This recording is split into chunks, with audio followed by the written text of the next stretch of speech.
de se tornar Paul Brunton, Raphael Huss era um jovem londrino curioso e ávido por conhecimento. Nascido em 1898, ele cresceu em meio às mudanças rápidas do início do século XX. Fascinado por filosofia e espiritualidade, Huss sentia que a verdade sobre a vida e o universo não poderia ser encontrada apenas nos livros, mas experimentando e explorando o mundo e seus mistérios.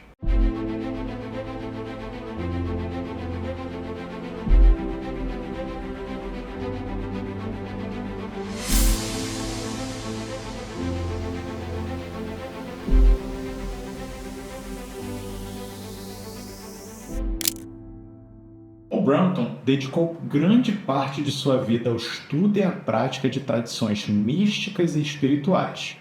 Seu interesse pelo misticismo e pelo insólito o levou a explorar diversas culturas e se envolver profundamente com práticas espirituais antigas.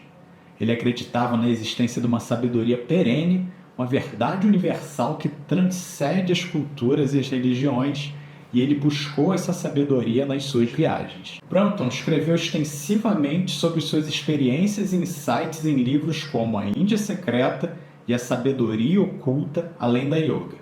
Ele buscava não apenas descrever as práticas e crenças que encontrava, mas também compreender e vivenciar as suas essências. A viagem de Paul Brunton ao Egito é uma das mais fascinantes da sua carreira como escritor.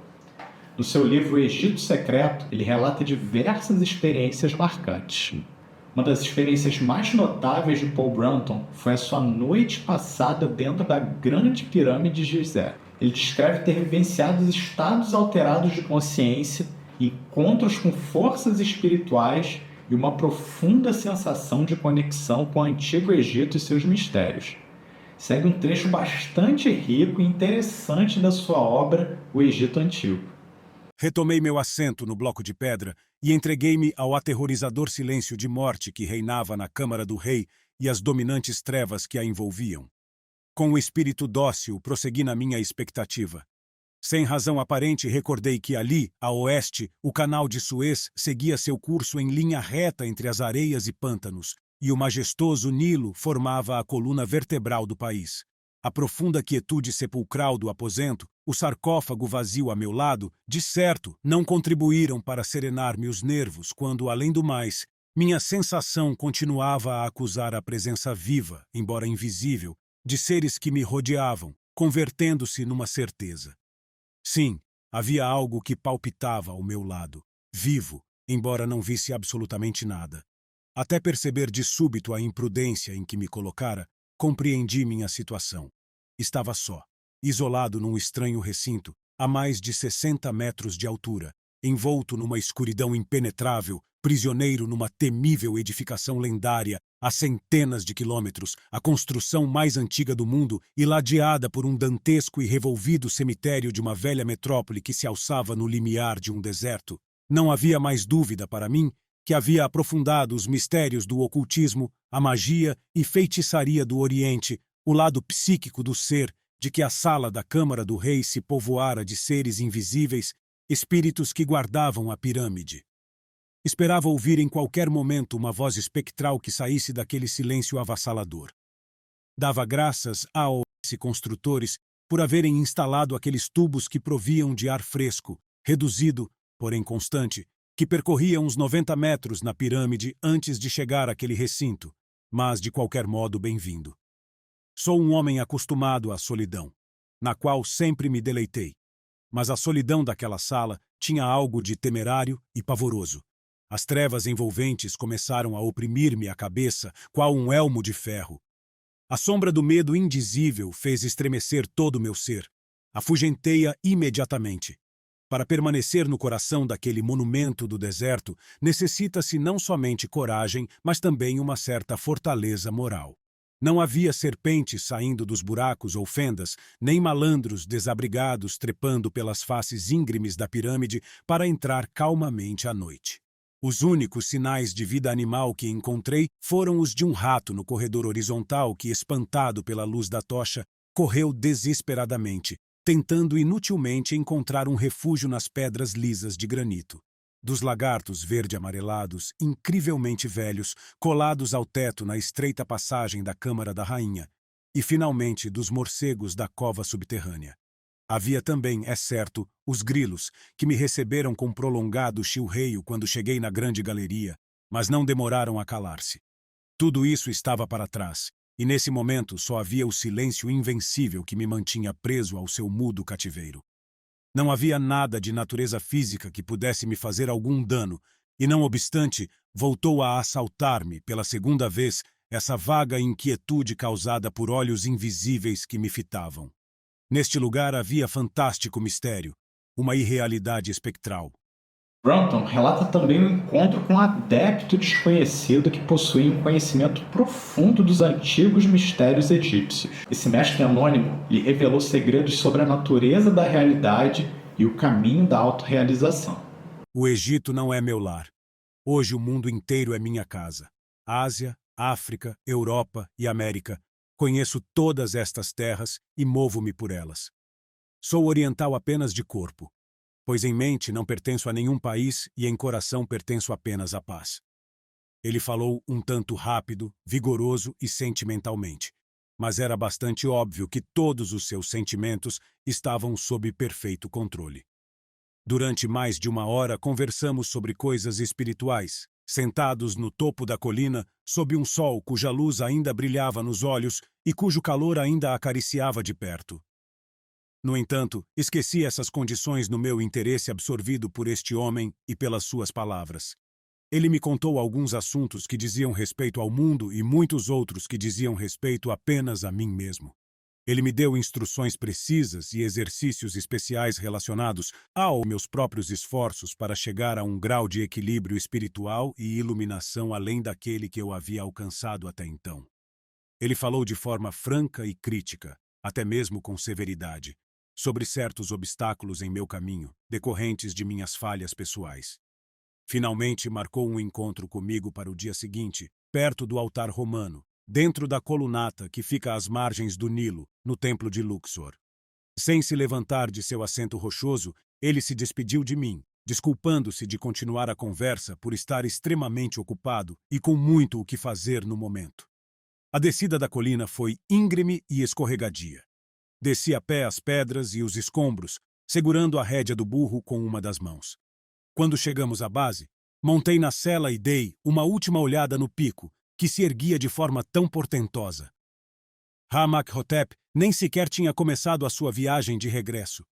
Evidentemente, ele ainda estava agachado no topo daquela colina desolada. O que ele poderia estar fazendo lá em cima para mantê-lo extremamente ocupado, enquanto estava sentado imóvel como uma estátua? Será que ainda estaria lá quando as sombras do crepúsculo se aprofundassem sobre os terraços rosados das colinas da Líbia? Brunton visitou vários locais sagrados e monumentos antigos, incluindo Luxor, Karnak e o Vale dos Reis. Em cada local ele buscava captar a essência espiritual e os ensinamentos ocultos deixados pelas civilizações antigas.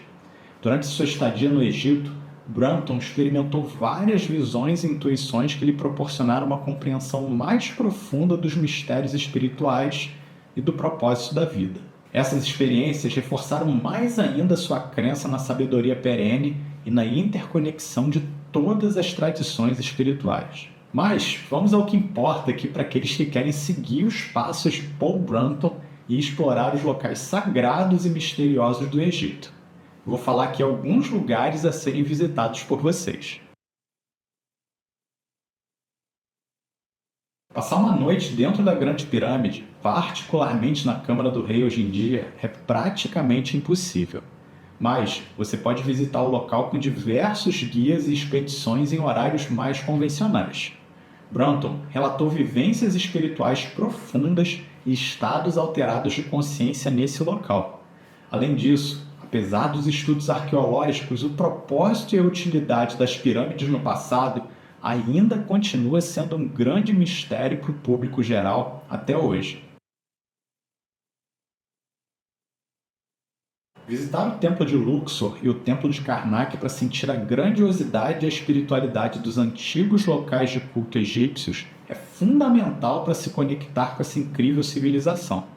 Esses templos são ricos em simbolismo história e arquitetura espiritual. Vale a pena contratar um guia local que possa oferecer uma perspectiva profunda sobre a simbologia, o misticismo e a história desses locais, sem preconceitos ou esquizoterismo.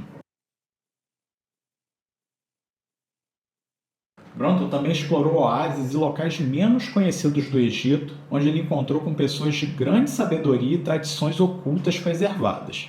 Aventurar-se além dos destinos turísticos comuns pode revelar experiências únicas e encontros significativos com cultura e com a espiritualidade egípcia.